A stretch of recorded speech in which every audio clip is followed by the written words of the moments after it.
Hello, everyone. Welcome to Chapter 1. I'm your host, author Stephen Donahue. I'm often asked what was it that made me want to become a writer. Well, when I was a kid, I fell in love with books written by an author named Matt Christopher, who wrote a bunch of sports books for kids. And today, that's what we're going to be featuring, my favorite sports book from Matt Christopher. It's called The Counterfeit Tackle. Buzz and Corky may be identical twins, but they are not very much alike. Corky is outgoing and popular, plays tackle on the Otters football team, and Buzz, the school chess champion, is quiet and reserved. Corky is surprised when Buzz offers to substitute for him as tackle one day so Corky can go see a professional football game. And Buzz is surprised to discover that he likes playing football and being part of the gang. But changing places leads to more complications than the boys ever imagined. Will they be able to keep their secret? And that is The Counterfeit Tackle.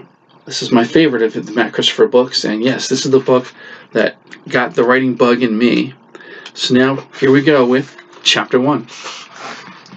Buzz stepped into the house and closed the door against the bitter, cold air. His cheeks were apple red. His glasses were clouding over so that he could barely see anything. He put the sack of groceries on the table, took off his glasses, and set them on the shelf beside the kitchen sink. He turned and looked at his twin brother, Corky. The two of them looked exactly alike, except that Buzz was nearsighted and he had to wear glasses.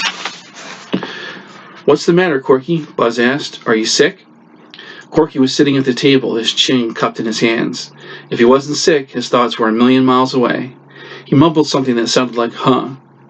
"Okay, keep it a secret," said Buzz. "I don't want to know your troubles anyway." He took off his cap and coat.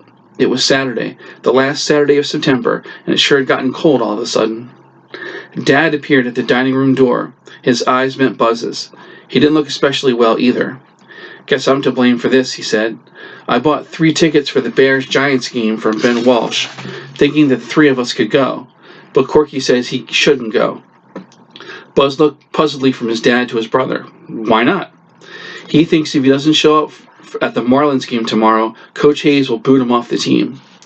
Buzz wrinkled his nose, a thing he did whenever he heard something that he didn't like. "Boot him off the team for that? I don't think Mr. Hayes would do that. Do you, Dad?" Dad shrugged. Corky lifted his face from his hands and shot piercing eyes at Buzz. "Well, he would. You don't know Coach Hayes the way I do. He's tough. He doesn't want anyone to get there late or miss a game. Just because I got there late last week, he bawled me out. He said that if I was late again, I'd be benched. Imagine what he'd say if I didn't get there at all tomorrow." Corky played right tackle on the Otters football team. The season had opened last week and the Otters had beaten the Dolphins 21-19. Buzz hadn't gone to the game. He had played basketball on his class team last year and he was going to play that again this year, but he didn't care for football. It seemed like just a lot of head bashing to him. Corky was different. He enjoyed football as well as basketball. He also liked baseball too. Buzz didn't. Buzz would rather swim and fish and play chess. He was a school chess champion last year. That was a game he really liked. "If I were you," he said to Corky, "I'd go to that game anyway. I bet you that Coach Hayes wouldn't boot you off the team." "But you're not me," said Corky, and he cupped his chin in his hands again. "And you don't know Coach Hayes." Dad looked at Buzz. "How about you, Buzz? Will you go with me?" Buzz lifted his shoulders and stuffed his hands into his pockets. "Sure, I'll go with you, Dad. But," he paused. "But what?" "Well, Dougie was going to come over tomorrow, and we were going to watch television for a while and then play chess. Wouldn't Mom and Joan care about going with you?" Joan was her 17-year-old sister, who was a cheerleader in high school. Certainly she might enjoy going to the Bears-Giants game. Dad took a deep breath and let it out heavily. "Well, I don't know. If Corky plays tomorrow with the Otters, your mother will probably rather see him play. Maybe Joan will go with me." He turned around just as Joan walked in from the other room. "Did I hear my name mentioned in vain?" she said, smiling. "It all depends," said Dad. He explained about the tickets and the problem with Corky. Then he asked her if she'd like to go to the game. Her brown eyes shot up and her eyes opened wide. "Of course I'd like to go. And if neither of the twins wants to go, can I ask Steve to come along?" Steve Post was her latest heartthrob.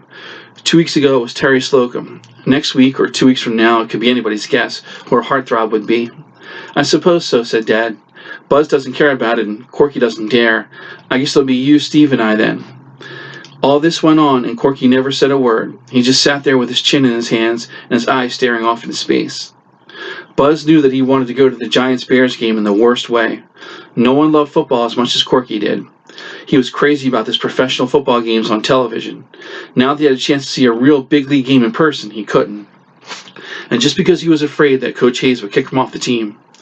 Boy, thought Buzz, I wouldn't be afraid. If I loved football the way Corky does, I'd go. That was the first time the two great teams had ever played in Kellsburg. It was a benefit game to raise money for a special fund. It might be the last time they would ever play here. Come on, Corky, said Dad. There's a good game on television now. Let's go watch it. Later on, Buzz put on his cap and coat again and went to the library. The wind was blowing hard and there were snow flurries in the air. For several days, Buzz had wanted to get a book or two on chess. He knew how to play the game fairly well, but not as well as he wished. The only person he hadn't beaten in school was Mr. Crumb, his math teacher, and that was his aim, to beat the pants off Mr. Crumb. Of course, he wouldn't tell it just that way to Mr. Crumb. He found 2 books on chess which he thought would help him. While he was waiting for Miss Larkin, the librarian, to stamp his library card, a boy came up beside him. Buzz, is Corky home? It was Pete Nettles. He was smaller and younger than Buzz, and a great buddy of Corky's, a thing Buzz couldn't understand. Pete was the dumbest kid on the block. He had just passed last year by the skin of his teeth, yet Corky liked him. Yes, he's home, said Buzz in a not-too-friendly tone. Why? Pete blinked a few times and stepped back a little. I just wanted to see him, that's all. Well, you better not see him now, said Buzz. He's too busy. Pete's dark eyes hung onto his a moment. Then Pete turned away and headed for the shelves where a label read Sports. Buzz smirked. Sports. That kid will never be able to do anything. Then he turned back and saw Miss Larkin looking directly at him. It was a dark, unpleasant look, the kind that Mom gave him when he acted smart at home, and his face turned a bright red. Guess I shouldn't have talked to him that way, he murmured quietly. No, Buzz, replied Miss Larkin softly. You shouldn't have. Miss Larkin placed his card on one of the books and then pushed them toward him.